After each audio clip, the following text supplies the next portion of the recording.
उत्तराखंड क्रांति दल के युवा प्रकोष्ठ के केंद्रीय अध्यक्ष राजेंद्र बिष्ट एवं दल के वरिष्ठ पदाधिकारी द्वारा जोशीमठ आपदा के लिए जोशीमठ क्षेत्र का 3 दिवसीय भ्रमण किया जा रहा है।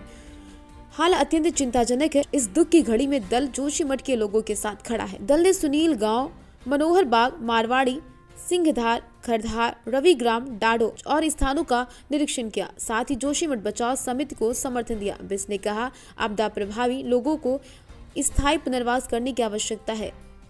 दरकते पहाड़ एक सवाल। जोशीमठ में हो रहे भू धसाव संपूर्ण उत्तराखंड के लिए चिंतनीय विषय है। पूर्व में भी किए गए भूगर्भ सर्वेक्षण की रिपोर्ट के मुताबिक स्पष्ट किया गया था कि जोशीमठ में किसी भी प्रकार का निर्माण किया जाना भविष्य के लिए खतरे का संकेत है। उत्तराखंड क्रांति दल ने मांग की है कि एनटीपीसी और बाईपास सड़क निर्माण पर तत्काल प्रभाव से स्थायी तौर से रोक लगाने के आदेश सरकार को जारी करने चाहिए। जोशीमठ का विस्थापन, पुनर्वास बाजारी मूल्य से 4 गुना अधिक और केंद्र और राज्य सरकार तैयार करे। ये दैवीय आपदा न होकर सरकार द्वारा जनित कृत्रिम आपदा है, इसलिए इसको लेकर केंद्र और राज्य सरकार को मिलकर राष्ट्रीय आपदा घोषित करना चाहिए। जी, पहली बात तो ये है कि हम जोशीमठ के गांधीनगर वार्ड नंबर 1 से बोल रहे हैं और हमारे घर की, ये मोहल्ले की ये स्थिति बनी हुई है कि आज आपने देख चुके हैं और आपने तस्वीर ले चुके हैं कि कितनी मोटी मोटी दरार दिन प्रतिदिन बढ़ती जा रही है। और इस दरारों में हमको दहशत बना हुआ कि न रात को सो पा रहे न दिन को चैन आ रहे। अभी हम लोग अपने बच्चों को भी रिश्तेदारों के पास भेजने को मजबूर हो रहे हैं। इसलिए हो रहे क्या करें, अभी मौसम खराब होने जा रहा है। अगर एक बार भी बर्फ गिर गई और बर्फ ढह गया तो सारी मकानें गिर जाएगी। हम लोग तो भागने के लायक भी नहीं रहेंगे कि दब जाएंगे ऐसे ही। मौसम बदल रहा है, बारिश का मौसम बन रहा है, तो आप लोगों के मन में घबराहट बन रही है। बिल्कुल घबराहट की, रात को नींद नहीं आ पा रही कि इतनी घबराहट हो रही है हम लोगों को। सरकार सो रही है, सरकार कोई संज्ञान लेने के लिए तैयार नहीं है कि सरकार तब से सरकार तो बराबर कह रही है कि हम आप लोगों के संपर्क में हैं और जितने भी प्रभावित परिवार हैं उनको सभी सुविधा मुहैया करवा रहे हैं। तो आपको क्या क्या सुविधाएं सरकार द्वारा प्राप्त हो रही है, उस बारे में भी अभी तक तो सरकार के द्वारा हमको कुछ भी सुविधा उपलब्ध नहीं हुई है। न कोई आ रहा है यहाँ पे। आप पहली बार आप आए यहाँ देखने के लिए कि तस्वीर ले रहे हैं, इससे पहले कोई संज्ञान लेने के लिए भी तैयार नहीं है सरकार। जहाँ जा रहे हैं वहाँ जा रहे हैं, लेकिन यहाँ तो अभी इधर नहीं आ पा रहे सरकार। 250-300 ब्लास्टिंग एक साथ वन टाइम कॉर्डलेस टाइप से की गई।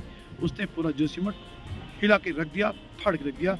ये पक्की बात है। 90% में ये मानता हूँ और 10% हो सकता है, जैसे वैज्ञानिक लोग बोले हैं कि इसके नीचे मोरेन है, खिसक रहा है, ये 10% हो सकता है।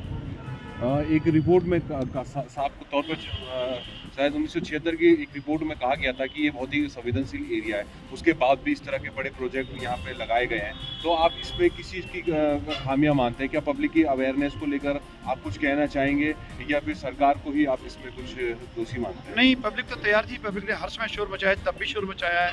स्वयं मैं भी था। हमने एक बात समझा, मैंने तब में बहुत सक्रिय तो ही नहीं था। सरकारी नौकरी में होने के कारण इतना जरूर बोल पाया कि सुनील की तरफ, ओली की तरफ जो हमारा पानी सूख जाएगा, इन्होंने तुरंत कुछ पैसा रिलीज किया और कहा कि आपकी पानी की व्यवस्था हम करेंगे। और विभाग के पास कुछ पैसा दिया, मेरे ख्याल से 10-15 करोड़ रुपए कुछ उन्होंने दिया। और जहाँ किसी ने कुछ बोला उसे थामने की कोशिश की, रोकने की कोशिश की।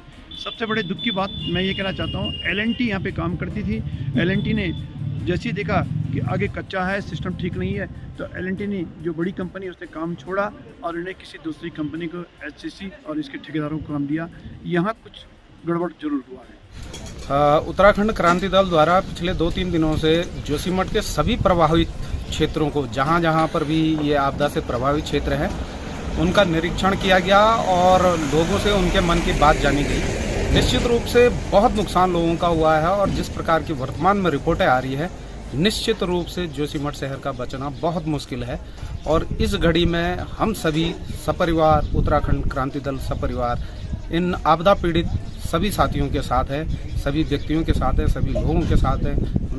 हम सरकार से ये मांग करते हैं कि जो उनकी संघर्ष समिति के माध्यम से जो मांगे हैं उनका पूरा निस्तारण किया जाए। उनकी जायज़ सारी मांगे जो भी हैं वो सारी की सारी जायज़ है और उन मांगों को अतिशीघ्र सरकार पूरी करे।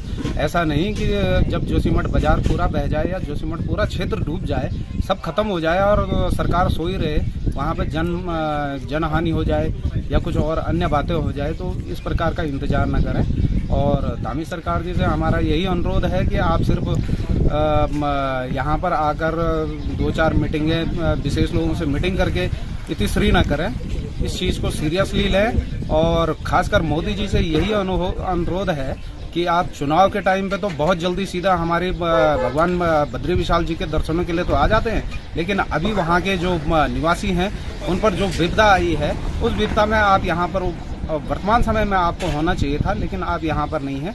आपसे यही अनुरोध है कि आप देश के प्रधानमंत्री हैं, निश्चित रूप से यहाँ पर आकर हमारे सभी क्षेत्रवासियों के जो भी मांगे हैं उनको अति शीघ्र उन सभी मांगों का निस्तारण करिए। और एनटीपीसी जो कंपनियां यहाँ पर है, इस कंपनी को अति शीघ्र यहाँ से भगाइए, क्योंकि पहाड़ का विनाश का मुख्य कारण ही यही है। और ये मांग अगर आप पूरी नहीं करेंगे तो निश्चित रूप से उत्तराखंड क्रांति दल पूरे प्रदेश में पहाड़ बचाओ अभियान के नाम से आंदोलन छेड़ेगी और निश्चित रूप से आप लोगों को इसका परिणाम भुगतना पड़ेगा।